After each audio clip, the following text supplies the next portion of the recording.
C'est à Monaco que tout a commencé. Pas dans un yacht, ni à bord d'une Ferrari décapotable. Mais dans un silence que seuls les très riches peuvent s'offrir.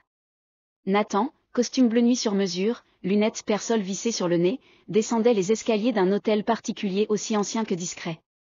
Son père venait de mourir. Un homme qu'il connaissait à peine, et qui, jusqu'au bout, avait tenu à ce que les funérailles restent strictement familiales. Autrement dit, ni amis, ni presse, ni Instagram. Rien. Le genre de mort bien rangée. Bien polie. Bien suspecte. La maison sentait l'argent ancien. Pas celui qui brille. Celui qui pèse. Sur les murs, des tableaux de maîtres, silencieux témoins d'histoires qu'on n'ose pas raconter. Et au fond du salon, une femme, sa tante, allongée sur un canapé en velours vert, robe Chanel, verre de cognac à la main, comme si elle posait pour un tableau de quartier. Tu n'étais pas obligé de venir, Nathan. Il ne t'a jamais rien laissé. Charmant accueil. Mais Nathan, lui, avait reçu une lettre. Pas un testament. Une lettre, écrite à la main. Un mot court, comme un piège. L'héritage que tu mérites ne se trouve pas dans mes coffres. Il est vivant. Et il a faim. Pas de signature. Juste un petit dessin griffonné dans un coin. Un serpent, enroulé sur lui-même. Doré. Bizarrement expressif. Et une adresse, cachée derrière un cachet de cire, montée de la Rousse, 14, Monaco. Une villa qu'il ne connaissait pas. Mais son père, si. Alors Nathan y est allé. Et là, tout a basculé. La villa était vide, mais pas abandonnée. Du marbre, des tentures épaisses, un parfum discret de oud. Et sur une table en acajou, posée bien au centre, une carte noire, sans nom, sans logo. Au dos, en lettres dorées, vente privée. Une seule nuit. Un seul lot, Montferrand. Une vente aux enchères secrète, en plein Monaco. Où il n'était pas invité, mais attendu. Et il y est allé. C'est là qu'il les a tous vus. Sa tante. Son cousin en costume Tom Ford, selfie ready. Une influenceuse venue de Dubaï qu'il suivait en cachette depuis des mois. Des millionnaires. Des collectionneurs. Des visages refaits à coups de milliers d'euros.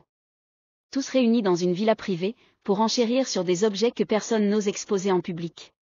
Montre Rolex Paul Newman. Collier Cartier ayant appartenu à des reines en fuite. Et un dernier lot, qui n'était sur aucun catalogue. Juste un mot, héritage Montferrand. Contenu non divulgué. Son lot. Mais il n'avait pas d'argent. Pas assez. Pas même pour ouvrir les enchères. Et pendant qu'il hésitait, l'enchère est tombée. 1 200 000 €. Voix froide. Sa tante. Sans même le regarder. Nathan a senti une chaleur étrange lui monter dans le dos. Pas de la colère. De la peur. Comme si ce lot n'était pas destiné à être réveillé.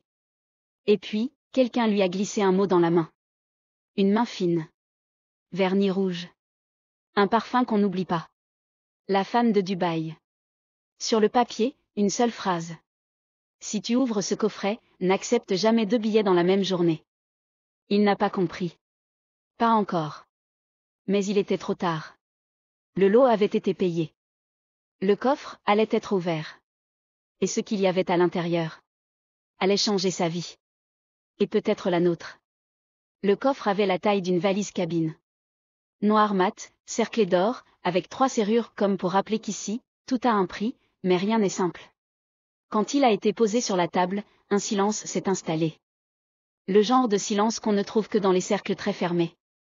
Là où les secrets ont plus de valeur que les montres. Le maître de vente a murmuré quelque chose en italien. Personne n'a compris. Et puis, il a tourné les 3 clés. La dernière serrure a fait un clic sec. Le couvercle s'est ouvert lentement. Et tout le monde s'est penché. À l'intérieur, rien. Du moins, c'est ce que la plupart ont vu. Juste du velours noir, vide. Mais Nathan, lui, s'est figé. Il y avait quelque chose. Quelque chose de vivant. Un petit serpent, long comme un bracelet, entièrement en or massif. Immobile. Mais, pas mort. Posé là, comme un bijou oublié. Ses yeux étaient de minuscules pierres précieuses rouges. Et dans sa bouche, un léger pli. Comme s'il allait siffler, ou parler. Mais il n'a rien dit. Il a juste craché un billet. Un billet de 500 €, tout neuf. En plein milieu du velours. Personne n'a compris. Certains ont ri. D'autres ont murmuré que c'était un tour de magie. Mais Nathan. Il a pensé à la lettre de son père. L'héritage est vivant. Et il a faim. Le maître de vente a refermé le coffre aussitôt. Et l'a glissé dans une mallette noire. Sans un mot. Le lot était attribué. Et sa tante venait officiellement de devenir la nouvelle propriétaire du serpent doré. Mais quelque chose clochait. Parce que dès le lendemain matin, Nathan a reçu un appel. Ta tante a eu un malaise. Hôpital Princesse Grace. Urgence neurologique. Et pendant qu'il raccrochait, un coursier est arrivé. Costume sobre, gants blancs, sans un mot. Il lui a remis une enveloppe scellée. À l'intérieur, un billet de 1000 €. Parfaitement plié. Et une petite carte. Ce qui t'appartient revient toujours à toi. À une condition, ne cherche pas d'où vient l'argent. Prends-le. Utilise-le. Ou laisse-le mourir avec toi. Nathan a levé les yeux. Le coursier avait disparu. Et sur la table, une trace. Fine. Dorée. Comme une écaille. Le serpent n'avait pas fini de cracher. Il aurait pu encaisser le billet. Il aurait pu se taire. Fermer les yeux. Vivre comme un roi pendant quelques jours. Mais Nathan n'était pas ce genre d'héritier. Il a déposé le billet sur son bureau, comme une preuve de crime. Et il a fait ce que très peu de riches osent faire.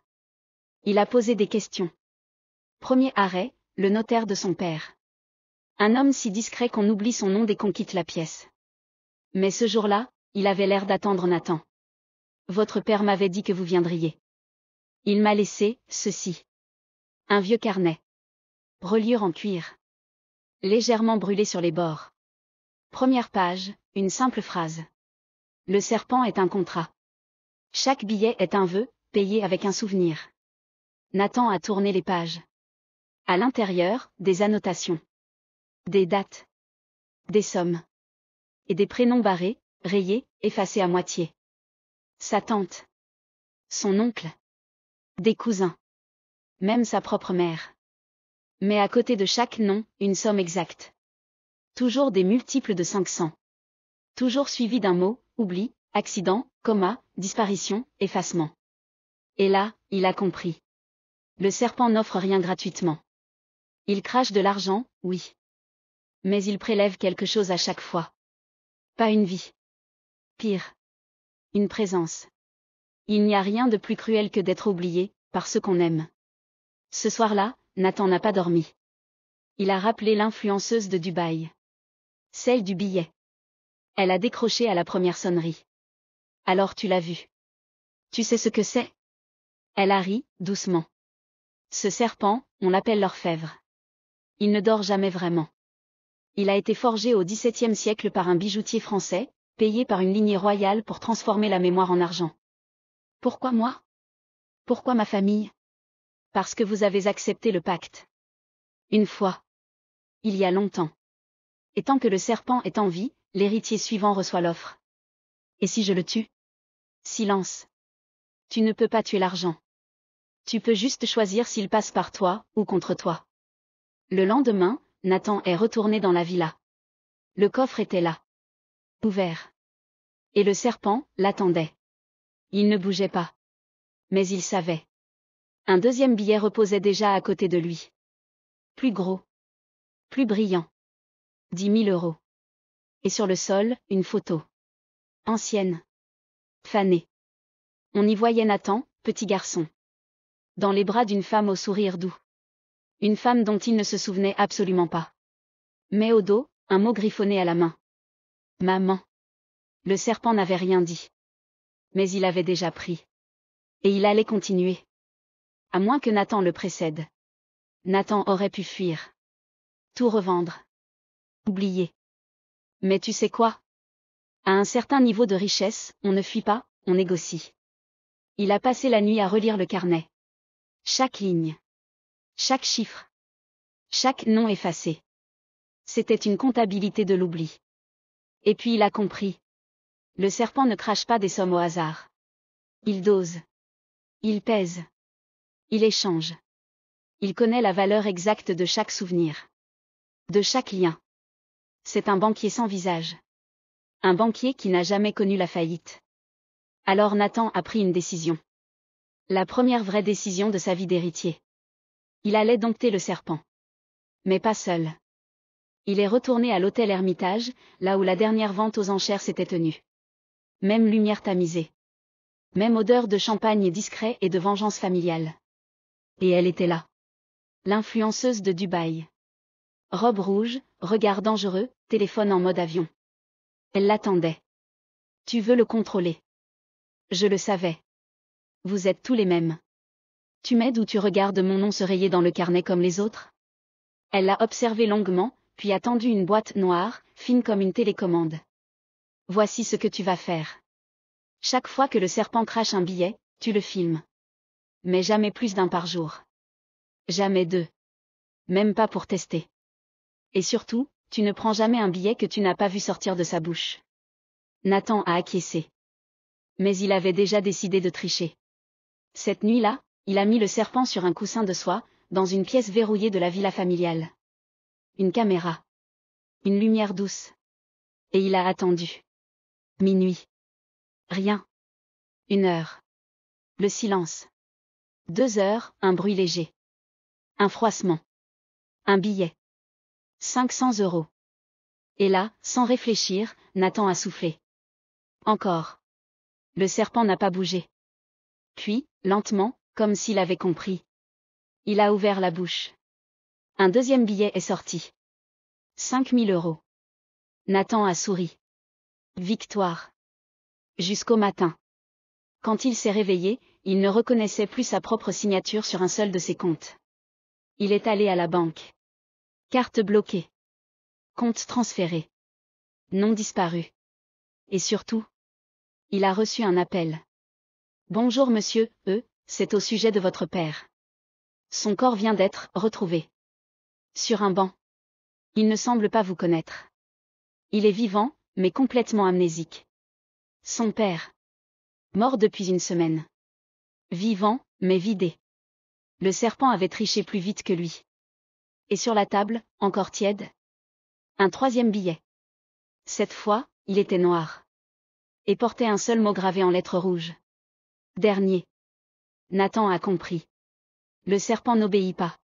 Il teste. Et il vient de le défier. Il aurait pu tout arrêter là. Brûler le billet noir. Enterrer le serpent. Mais à ce stade, Nathan n'était plus un simple héritier. Il était devenu le porteur du pacte. Et il voulait des réponses. Il est retourné à la source, le vieux coffre, le carnet, les adresses effacées. Et surtout, la seule personne encore en vie avant lui à avoir eu le serpent. Un certain Victor Montferrand. Un ancien bijoutier de la famille. Porté disparu. Mais Nathan a retrouvé sa trace, dans un hospice en Italie. Un homme sans âge. Sans mémoire. Sauf pour une seule chose. Quand Nathan a prononcé le mot « serpent », Victor a souri. Puis il a murmuré. C'est une machine à oublier. Tu nourris l'animal avec ton passé, et il te rend un futur en or. Mais plus tu prends, moins tu existes. Jusqu'au jour où l'or ne vaut plus rien, parce que plus personne ne sait qui tu es. Nathan a alors compris. Le vrai prix n'était pas dans les billets. Mais dans le regard des autres. Et il était déjà en train de disparaître. Il lui restait un seul billet noir. Un seul vœu. Et pour la première fois, il a décidé de ne pas le garder. Il l'a glissé dans une enveloppe.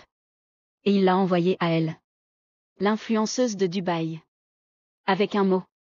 Tu peux demander ce que tu veux. Mais sache que moi, j'ai demandé l'oubli. Puis, il est retourné à la villa. Il a ouvert le coffre une dernière fois. Le serpent était là, paisible, comme s'il dormait. Nathan a posé ses 2 mains sur la bête. Et doucement, il a murmuré. Tu veux ma mémoire? Très bien. Mais tu prendras aussi mon nom. Mon image. Mon histoire. Tu feras de moi une légende. Et les légendes, elles ne meurent jamais. Un éclair doré. Un souffle. Un cri étouffé. Et puis, plus rien. Le lendemain, la villa était vide.